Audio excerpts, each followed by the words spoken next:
Halo teman-teman semua, selamat datang di SIP Sistem Informasi Podcast. Kenalin, nama gue Michael sebagai host pada podcast kali ini. Di samping gue ada partner gue. Ya, dan gue Lucia.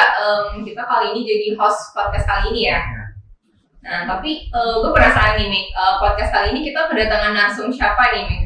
Maksudnya kelihatannya unik banget ya. Gue mau nanya yang di paling ujung deh, tadi eye-catching banget.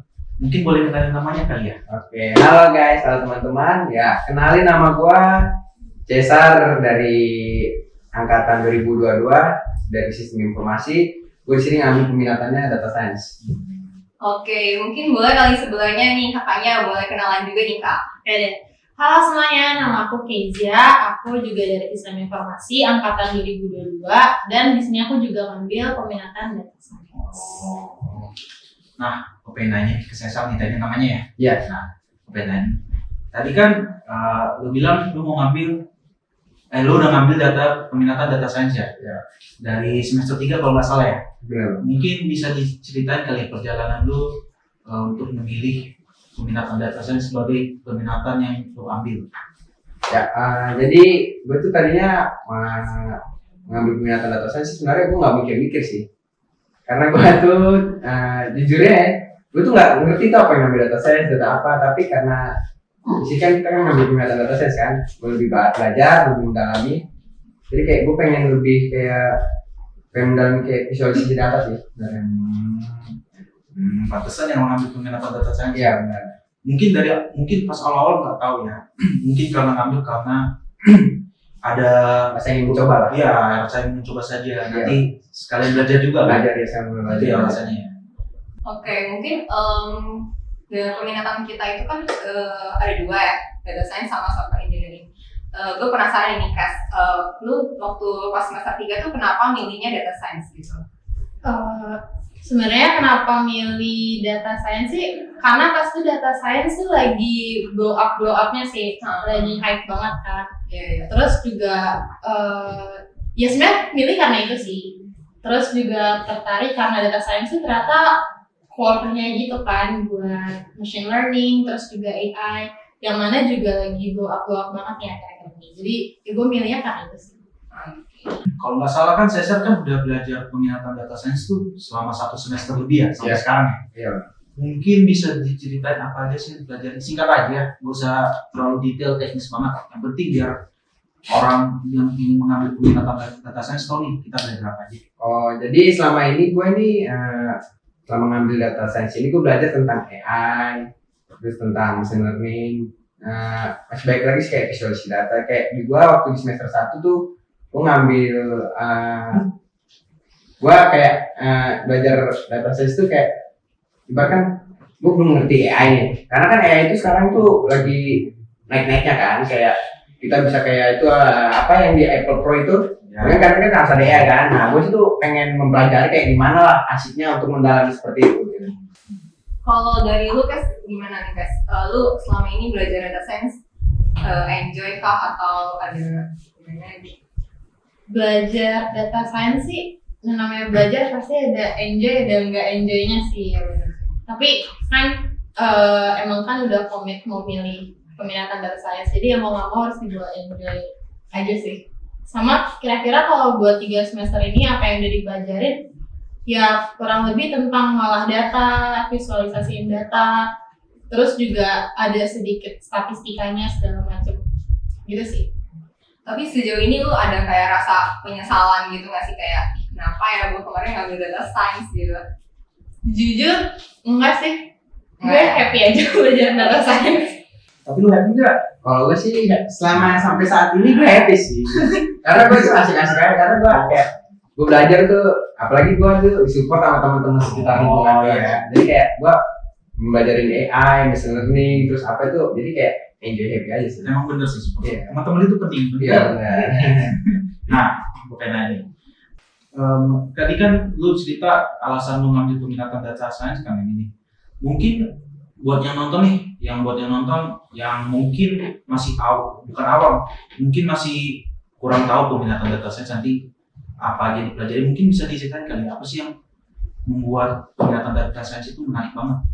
Jadi di sini gue pengen cerita kalau buat teman-teman semua jangan takut untuk ngambil data science, karena data science ini kan kita belajar tentang matematika juga ada, statistika juga ada, tapi jangan takut, apalagi yang nggak bisa matematika jangan takut, kita sama-sama belajar di sini kan. Kita enjoy aja sih sebenarnya. Gue sih sebenarnya gak ngerti itu tentang yang apa statistika kan, tapi gue belajar aja enjoy, jadi gue bawa happy, bawa enjoy, jadi gue bisa memperdalam ya data science gitu sih. Jadi kayak lu jangan pernah mau mencoba untuk hal yang terbaru gitu. Keren banget.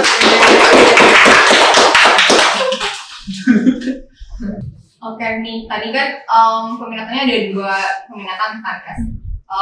Lu bisa jelasin nih Kas kayak bedanya data science sama software engineering gitu. Jadi kayak buat teman-teman yang masih maba tuh, yang masih galau bingung milih peminatan tuh, mungkin biar ada bayangannya gitu, Kas. Kalau spesifiknya sih gue kurang tahu ya bedanya kayak gimana, karena kan gue juga belum pernah nimbrung ke prodi yang minatnya software engineering kan. Ya. Cuman kalau yang didengar dari teman-teman tuh software engineering mungkin mereka lebih bangun aplikasi, terus juga UI, UX, apa sih, bikin tampilan interface-nya segala macam. Sementara kalau data tuh yang selama ini gue pelajarin tuh emang mereka mainnya di data aja gitu loh, nggak ada aplikasinya gitu. Kita create aplikasi atau develop aplikasi enggak sih. Mungkin itu perbedaan yang paling signifikan antara software engineering sama data science. Tapi sebelum lu milih tuh lu ada ini nggak sih faktor soal prospek kerja gitu? Jadi kalau mungkin bisa dijelasin saya prospek kerja data science itu apa sih? Dulu juga milih data science sebenarnya juga karena lihat prospek kerjanya juga, karena data science sistem informasi itu ternyata kalau generally ya sistem informasi itu ternyata bisa jadi sistem analis, data analis gitu-gitu. Cuman emang masing-masing peminatan tuh mereka ada spesifik prospek kerjanya lagi. Nah, yang data science nih ya pasti namanya juga data. Data science kan ilmu data, which means berarti kan mereka belajar yang tentang mengolah data. Jadi kayak prospek kerja kurang lebih kayak data analis, juga kalau nggak salah bisnis analis gitu-gitu. Kurang lebih kayak gitu sih. Oke, gue pengen Cesar nih. Gue ngambil skenario ini, misalnya gue ngambil peminatan data science di semester 3. Terus ternyata gue nggak kurang cocok, ternyata gue lebih cocok dengan peminatan yang lain. Kira-kira itu bisa diubah nggak ya? Atau walaupun gue nggak kurang cocok, gue harus jalani sampai gue lulus? Kalau di sini kan sistemnya kita kalau udah ngambil peminatan tuh dari semester 3 itu harus kita sampai nanti hasil tekunnya sampai nanti akhir kan. Jadi kalau lu udah masuk di semester 3 nih, saya ngambil data science kan, lu nggak ngerti apa, nggak suka atau bagaimana, lu jalanin aja sih sebenarnya. Kayak gue kan gue juga tuh tadi sebenarnya gue bingung kan mau ngambil data science apa software engineering kan, karena itu emang dua-duanya bagus sih, nggak ada yang ini kan, tapi kita enjoy aja sih. Lu mau ngambil apapun, sesulit apapun itu nanti cobaannya, tetap lu jalanin aja sih, seperti itu. Iya, itu sebenarnya jawaban yang bagus banget sih. Tapi yang sebenarnya aku tahu, kita sebenarnya bisa pindah peminatan di semester 4 dan 5. Tapi disaranin sebenarnya dari awal udah tekuni dari awal. Tapi kalau misalnya memang semangat lu udah hilang, di semester 4 bisa lu ambil peminatan lain yang lain, gak usah peminatan data science. Tapi sebenarnya lu bilang itu keren banget sih, Sar. Nah, sebenarnya sih kalau misalnya lu gini ya, lu ngambil dari semester 3 nih, terus lu pengen ngambil lagi, pengen mengubah ke semester 4. Sebenarnya bagi gue itu kayak nggak banget sih, karena lu gini loh, lu merubah prinsip hidup lu yang tadinya lu udah mengambil keputusannya, tapi lu udah mendalami, menekuni, tiba-tiba di tengah-tengah perjalanan lu mutusin kayak gue ubah aja lah. Itu sih nggak benar, kayak lu punya prinsip hidup, lu harus tekuni lah prinsip hidup gitu loh. Jadi nggak usah bingung atau nggak usah takut belajar untuk data science. Jadi jalanin aja sih.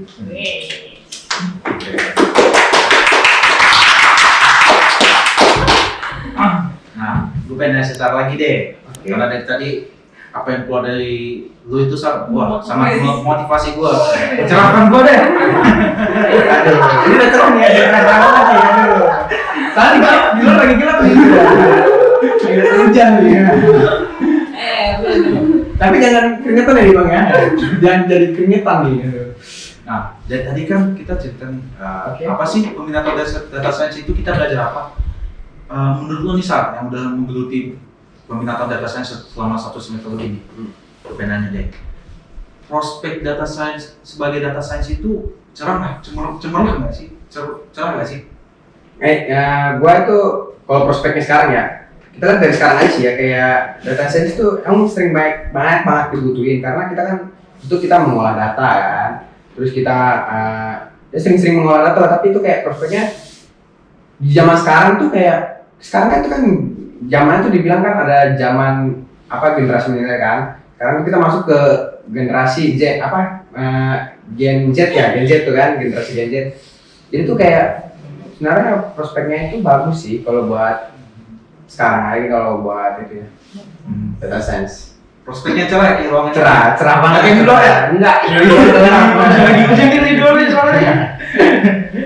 ya. Oke, sekarang gue mau nanya Keza kali ini, Kes. Mungkin kan teman-teman yang maba nih masih bingung soal peminatannya milih yang mana.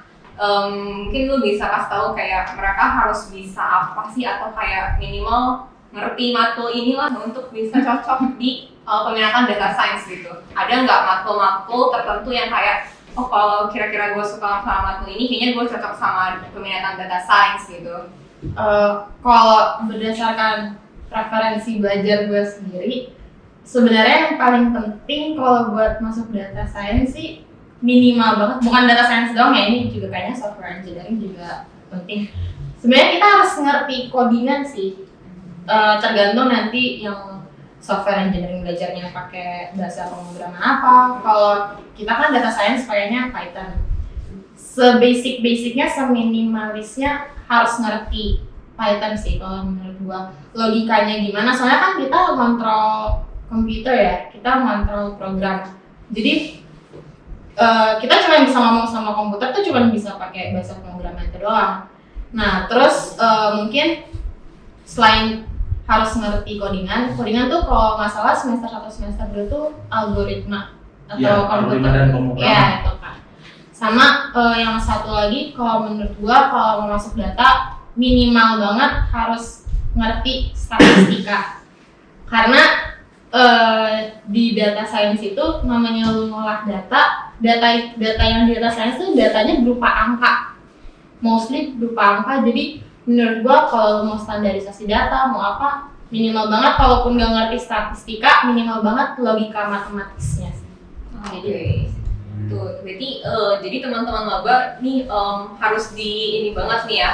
Perlu perhatian lebih nih buat matkul algoritma pemrograman sama statistika nih ya, buat yang mau tertarik di peminatan data science. Tapi gak usah takut temen. Soalnya walaupun mungkin teman-teman ilmunya mungkin masih kurang, nanti saat masuk peminatan data science akan belajar sendiri kok. Bakal banyak tugas yang bisa mengarahkan teman ke mendapatkan ilmu yang teman-teman butuhkan di peminatan ini. Nah, gue mau nanya sih nih. Tadi kan ilmu-ilmu yang kita perlu pelajari buat data science kan banyak nih. Ya. Kira-kira menurut lu nih Sar, ilmu yang harus banget dimiliki oleh seseorang yang ingin memasuki data science apa sih Sar? Harus banget nih. Ilmu ya tadi yang kita dengerin kan, itu kayak ilmu yang harus benar-benar tuh kayak kita harus nggak harus benar-benar bisa, tapi kayak kita harus Suka ya? harus kayak Harus kita bisa pengen ya? mempelajari ya gitu. Oh. Kayak ngoding itu penting kan, itu karena kita tuh kayak berbicara dengan, kita tuh sebenarnya ibaratkan berbicara dengan komputer loh.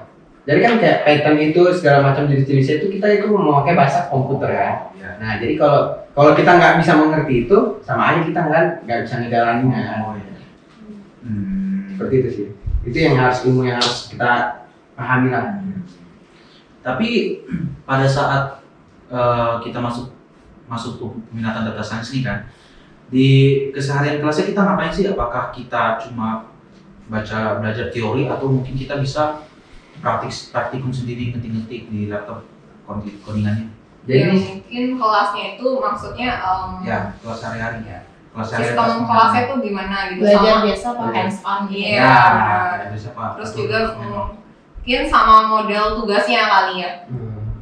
Jadi kalau selama ini ya, selama saya kuliah di program peminatan data science ini, dosen itu kayak ngasih kita itu kayak kadang-kadang ya, kita dikasih materi, terus kita mencoba, kayak istilah kita ngoding kan, kita ngoding, ya walaupun dosen itu udah ngasih materi, kita mencoba-coba aja gitu kayak kadang-kadang error, kadang-kadang juga dia berjalan kan, tapi waktu kita error itu kita jangan takut. Ada kayak namanya teman-teman lah kan, teman-teman kita pasti kan baik lah ya kan. Jadi kayak kita kalau kita nggak ngerti itu codingan apa, kita bisa minta bantuan dari teman-teman gitu. Jadi kita jangan takut untuk salah ya kan. Kita coba untuk belajar aja bersama-sama. Mungkin itu kali yang diperluin ya. Jangan Iya. takut untuk mencoba hal yang baru ya. Iya benar. Terus kalau bisa support sistemnya juga harus kuat karena Iya. kalau belajar sendiri nanti Gempor. ya bakal gempor karena emang materi-materi data science tuh banyak banget yang harus kita pelajarin dan kalau misalnya memang tidak ada support system yang cukup ya kita bakalan repot sendiri sih. Iya. Itu sih yang aku rasain ya karena aku juga peminatan data science seangkatan nama Cesar angkatan 2022 dan aku ngerasain bahwa walaupun susah ada teman-temanku di samping ini yang bisa mengurangi beban yang aku bawa nih. Iya. Oke nih, aku naik ke Cesar nih. Kira-kira dari Prodi S itu ada dukungan atau fasilitas gak sih buat orang yang memang tertarik banget ke data science dan mau nyoba-nyoba? Misalnya seperti ada laptop high end speknya yang bisa kita gunain buat ngolah-ngolah data dan sebagainya. Kira-kira ada nggak sih? Ya jadi selama gue kuliah di sini fasilitasnya sih yang gue rasa banyak sih bisa. Jadi kayak contohnya kita di lantai 2 itu ada namanya lab kan, lab ajaib itu dimana kita di situ bisa memakainya untuk belajar ngoding apa. Terus di lantai 7 juga di ini ada ruang belajar bersama lah istilahnya. Jadi kayak itu kita bisa digunakan bersama-sama loh. Jadi kayak untuk belajar kelompok, belajar sendiri juga bisa sih karena sih fasilitasnya emang sangat memadai sih dari internetnya, dari ya akses laptop, apa komputernya. Jadi kayak kita ngoding tuh enak sih, santai. Ya, mungkin ini kayaknya pertanyaan terakhir kali ya. Mungkin kan mungkin ada penontonnya nih yang teman-teman maba nih. Anak SMA juga. Iya, mungkin anak-anak SMA juga yang masih pengen cari tahu kali jurusan sistem informasi itu kayak gimana. Mungkin kali kakak boleh Reza boleh share tips and triknya mungkin ya tentang data science-nya gitu. Maksudnya Cara Tips and trick Kayak atau belajar mungkin- sehari-hari. Iya. belajar sehari-hari apakah harus ada jadwal Senin Hmm. Senin 2 jam, Selasa 3 Senin, jam iya. gitu. Nah, Sebenarnya belajar kayak belajar biasa aja sih. Cuman emang kalau kita tekunin sesuatu kan kita harus minat dulu ya. Nah mungkin minat sama komitmennya. Kalau emang udah ngambil satu tuh harus dijalanin terus kayak yang tadi Cesar bilang. Jadi suka nggak suka dijalanin. Terus juga kalau emang belajar data science ya sebenarnya ini buat belajar keseluruhan yang tentang IT, tentang komputer. Emang kita harus banyak-banyakin referensi dari luar sih. Kan sekarang source belajar itu kan udah banyak kan. Nah jadi mungkin kita yang harus lebih proaktif sendiri buat nambahin wawasan kita tentang apa yang mau kita ambil. Bukan di data science doang, tapi di seluruh seluruh Peminatan. yes kayak peminatan. software engineering juga harus sih. mungkin kan misalnya nih di awal-awal kita masih semangat nih kan. Iya. Kayak butuh konsisten gitu. Hmm. Dalam belajar tuh kayak butuh konsisten dan komitmen yang kuat gitu kan. Mungkin boleh share kali kenapa gimana caranya biar tetap konsisten belajarnya tuh tetap konsisten gitu. Biar kayak di awal-awal masih semangat ya di tengah kayak aduh, Habis males. bensin. Iya, Kadang-kadang aku udah habis gitu bensin. kan. Kalau aku sendiri, aku emang suka Belajar. jadi emang apa ya, emang suka aja sih. Sama kalau sama lebih mikir kayak gini sih, kan kuliah udah dibayar mahal-mahal. Sayang dong kalau kita nggak pakai fasilitas kayak fasilitas berupa dosen, fasilitas yang udah ditawarin kampus. terus kita juga udah dikasih gift sama Tuhan buat able buat kuliah gitu sehari-hari. Nah jadi ya selama itu kita dikasih terus, apa salahnya kita gunainnya sebaik mungkin. Berarti emang harus dari dirinya sendiri. Betul. Ya. Mungkin bisa pakai jadwal juga kali ya. Kayak tadi yang aku bilang, mungkin jadwal hari ini 2 jam, besok 2 jam ada liburnya. Biar Refresh. ya refreshing, tidak burn out kalau nggak salah ya termnya. Burn out ya kalau nggak salah. Yes. Karena emang walaupun mungkin kamu suka belajar, ada juga orang yang capek belajar gitu. bener kan? Nah, Kayak ada ini bahasa nih, video Ansat nih. apa? Bahasa hatinya. Oh, Orang et labora. Oh. Saya sambil berdoa. Wah, nggak kerasa nih ternyata sesi podcast kali ini udah mau selesai nih. Kira-kira Cesar ada pesan terakhir nggak? Pesan-pesannya dari gua, lu jangan pernah kapok untuk masuk data science peminatan, apalagi ke HMS ini. Jadi asik aja, enjoy. Di sini kita saling berangkat. Closingannya Oh, iya, iya, iya. Bener-bener. Semuanya yang ada di keluarga, teman-teman, ya jangan lupa like, subscribe, komen. Kalau bisa sebanyak-banyaknya. Kalau bisa jangan sampai kita beli like, komen, subscribe ya. AMC lu aja ya. Itu harus penting sangat. AMC lu aja. Itu kan lagi di podcast SIP. SIP. Sistem Informasi Podcast. Mungkin sesi pada podcast pada hari ini sampai sini saja. Terima kasih ya kepada narasumber yang menyediakan waktu dan kesediaannya buat hadir di tempat ini. Oke, sama-sama, Bang. Bye bye.